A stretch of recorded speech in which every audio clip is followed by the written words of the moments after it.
So over the course of my adult life, I have dated a lot.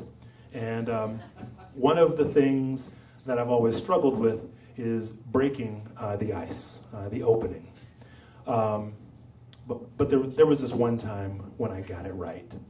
So it was 2007. It was the springtime. I was in Chicago, living on the south side.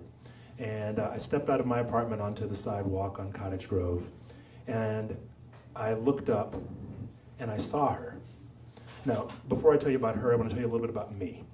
Years prior to this, when I was in college, one of my friends, Chad, took it upon himself to decide, as a group of us guys were sitting around, what each of our tastes was. And so he said, oh, David, you're a leg man, you like legs. And Jay, you like hair. And Fred, you like eyes.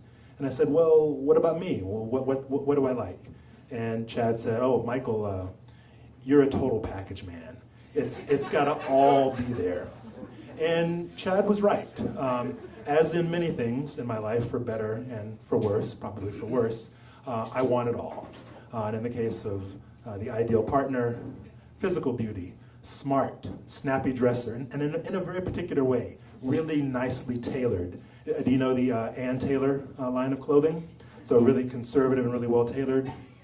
That's my thing. That's my thing. Really witty, self-confident. Oh, and there's more. Interested in current events. I imagine that she will love to read The Economist magazine. And every Saturday, The Economist will arrive, and we will sit down and enjoy The Economist together. And so I told one of my friends this before I went to Chicago for the year, and she said, that's a very long list, Michael. Good luck with that. But maybe in Chicago, you will find someone who perfectly fits all of that and who is willing to tolerate all of your imperfections. But an extra piece of advice, and I said, yes.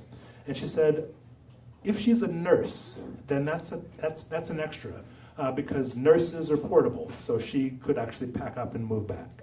So all of that was in the back of my mind as I looked up and saw her, smartly dressed, brown hair, beautiful. And she walked right, I mean, she wasn't just wearing Ann Taylor, it was as if Ann Taylor had given birth to this woman. And so I saw her and I thought, I don't want to spend the rest of my life wondering what if. And so I caught up to her and I said, excuse me, this may be a bit forward, but I really love your look. And I feared I would get the stink eye, but instead her face lit up with a radiant and appreciative smile. And we fell into step with one another and had a very pleasant chat as we walked to the bus stop. And it turned out we were both waiting for the same bus, the number 55, as you Chicagoans may know. And we chatted more, and she said that she had just finished her degree in nursing. And we continued chatting, we got onto the bus, and we rode a little farther. And it turned out we were both riding the bus to pick up the red line, the L train headed north. And we got to the bus stop after chatting and got off of the bus, and to my surprise and dismay, she took off and left me behind and went into the train station and went far to the opposite end of the platform, which I took to be a sign that she didn't want me to pursue things any farther. And so I said, that's fine, we had a pleasant chat. And so I hung back and I waited for the train to come, and I saw her about 50 yards away, and I saw her beautiful in the sunlight, and I saw her waiting for the train that would take her away from me and I would never see her again. And I saw her reach into her bag and take out her copy of The Economist magazine. And I knew that, again, I couldn't wonder what if, and so I had to walk up to her. And I walked up to her and I said, excuse me, are you seeing anyone? And she said, well, I'm sort of engaged. And the train pulled up, and at this point I just said, he's a very lucky guy. And she smiled in a way that showed me that she knew that I recognized that she was unavailable and that I wasn't going to press matters. And she relaxed, and we got onto the train together and sat and had a very pleasant chat. And she explained that sort of engagement, that he had asked her and she had said yes, but he hadn't given her the ring yet.